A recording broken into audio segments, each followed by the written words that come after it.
ఆ మానవత్వంతోనే చెప్తున్నాను తప్ప స్పెషల్గా నేనేమీ చెప్పట్లేదు. అయినా అసలు కళ్ళ ముందు ఎడ్జిలోకి వెళ్లిపోయి అలా కళ్ళు తిరిగి పడబోతుంటే ఎంత కంగారుగా ఉంటుంది. అమ్మో, తలుచుకుంటేనే నా గుండె జల్లుమంటోంది. సో కొంచెం ఆయన్ని లోపలికి తీసుకువెళ్లి పడుకోబెట్టండి.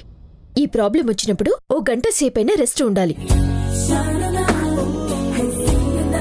కుమారి, ఆయనకి ప్రతి అరగంటకోసారి జ్యూస్ ఇస్తూ ఉండు.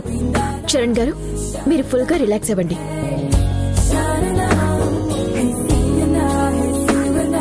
సో నేను ఇంకా బయలుదేరుతాను. సాటి మనిషిగాని నేను మీ అబ్బాయిని ఇంటికి తీసుకొచ్చాను. ఇవన్నీ కూడా చెప్తున్నాను అంతే. వస్తాను సార్, బాయ్. మీరు జాగ్రత్త సార్.